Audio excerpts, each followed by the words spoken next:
Hello guys, আসসালামু আলাইকুম। This is Raihan. Welcome back to my YouTube channel. আজকে আমি খুবই এক্সাইটেড কারণ আজকে আছি প্রাইভেট সেন্টারের পিকনিক অনুষ্ঠানে। তো আমার সাথে আছে সাজু এবং আমি। তো চলুন ব্লগটা শুরু করা যাক।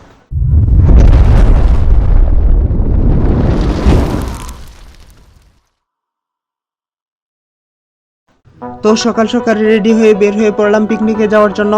আর আমার সাথে যাবি সাজু, তাই ওর বাসায় প্রথমে যাইতে হইব। তো প্রথমে আমার কাছে গেলাম বিদায় নেওয়ার জন্য, তারপর বাড়িটার দিকে তাকায় রওনা দিয়ে দিলাম। তো সাজুরা বাড়িতে আইসা দেখি সাজু এখনো রেডি হয় নাই। আমার মেসেজ তো খুবই খারাপ, কারণ সাড়ে বইলা দিছে 8:30টার সময় সেখানে উপস্থিত থাকতে। তো যাই হোক, আবারও দুজনে একটা অটো নিয়ে রওনা দিয়ে দিলাম আর পুরো রাস্তা উপভোগ করতে করতে আসলাম। কিন্তু আজকের ওয়েদারটা খুবই ভালো ছিল, বাট গরমটা একটু বেশি ছিল। এটা কোনো ব্যাপার না, কিন্তু সেখানে গিয়ে এই গরমে কিভাবে রান্নাবান্না করব এই টেনশন করতেছিলাম।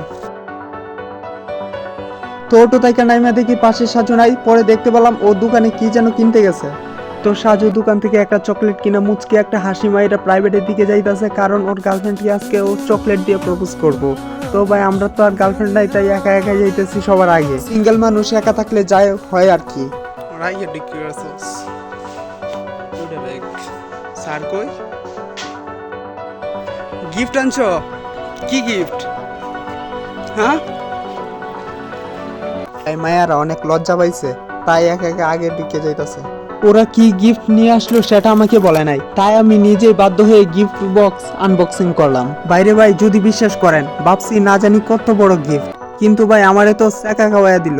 এটা ছিল আদা রসুন বাটার মেশিন।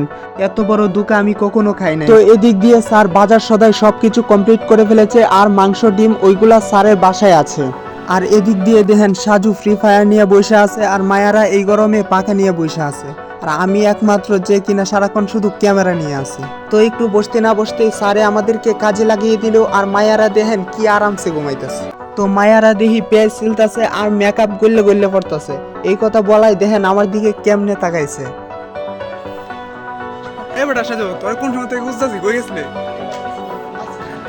তো মামা দেখা যায় আমাদের সবার জন্য আইসক্রিম নিয়ে আসলো, কারণ মায়ারা অনেক কষ্ট করতেছে দেখা সাজুর মায়া লাগলো, তাই সবার জন্য আইসক্রিম নিয়ে আসলো।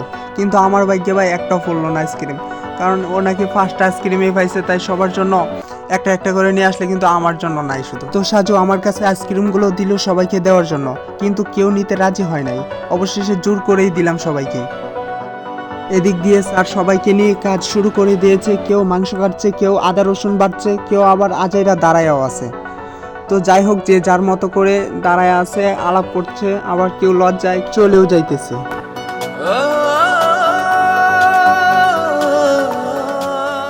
আর এদিক দিয়ে দেখেন বিকেল বাজে 3টা, এখন রান্নার প্রস্তুতি নিচ্ছে।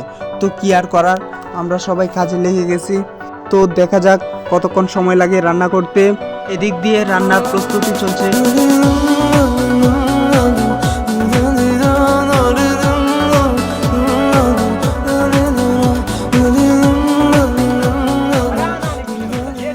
তো ফাইনালি রান্নার কাজ শুরু হয়ে গেল। আদা রসুন পেঁয়াজ এইসবও বাটার কাজ শেষ প্রায়। এখন শুধু সবকিছু মিশ্রণ করে রান্না করার পালা। তো একটু পর সাজু রান্নার কাজে লেগে পড়লো, আমিও লেগে পড়লাম। কম বেশি সবাই কাজ করছে, কিন্তু কয়েকজন আছে যারা শুধু খাওয়ার জন্য আসছে।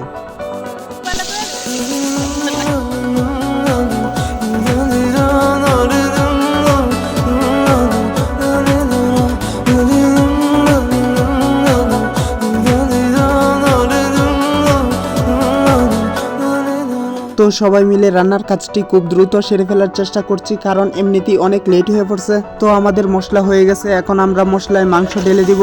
আর মাংস ঢেলে দেওয়ার পর চামচ দিয়ে কিছুক্ষণ নাড়িয়ে দিলাম। তো কিছুক্ষণ নাড়িয়ে দেওয়ার পর দেখেন মাংসগুলা কত সুন্দর হয়ে গেছে, আর মাংসের গ্রানটা অসাধারণ ছিল ভাই।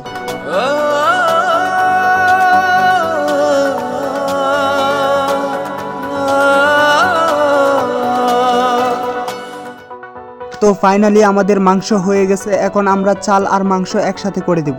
তো আমরা কাজ করতেছি, সাথে স্যারও আমাদেরকে অনেক হেল্প করতেছে। বিশেষ করে স্যার আমাদেরকে দিক নির্দেশনা দিচ্ছে কিভাবে কাজ করতে হবে। এই জন্য স্যারকে অনেক অনেক ধন্যবাদ।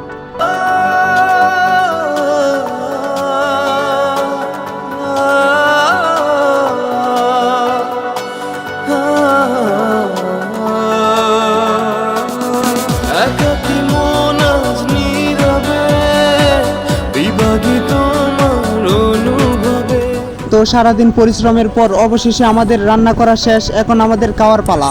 তো বিরিয়ানিটা দেখতে অনেকটা আকর্ষণীয় লাগছে এবং মনে হচ্ছে খুবই টেস্ট হবে। আর এদিক দিয়ে স্যার বাবুর্চি হয়ে শাহিদারি করছে আর অন্যরা স্যারকে হেল্প করছে। সত্যি কথা বলতে আজকে স্যার অনেক পরিশ্রম করছে, যা কোনো ছাত্র এত পরিশ্রম করে নাই। তো সেজন্য স্যারকে অনেক অনেক ধন্যবাদ। সাজু এর মধ্যে শাহিদারি শুরু করে দিয়েছে এবং অন্যদেরকেও সাহায্য করছে, আর আমি সাহায্য করতে গেলেই বলে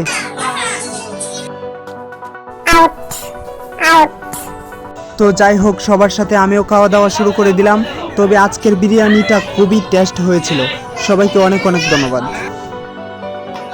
একাকী মন আজ নীরবে, বিভাগী তোমার অনুভবে, ফেরারি প্রেম খোঁজে ঠিকানা, আকাশে মেঘ মানে বোঝো কিনা।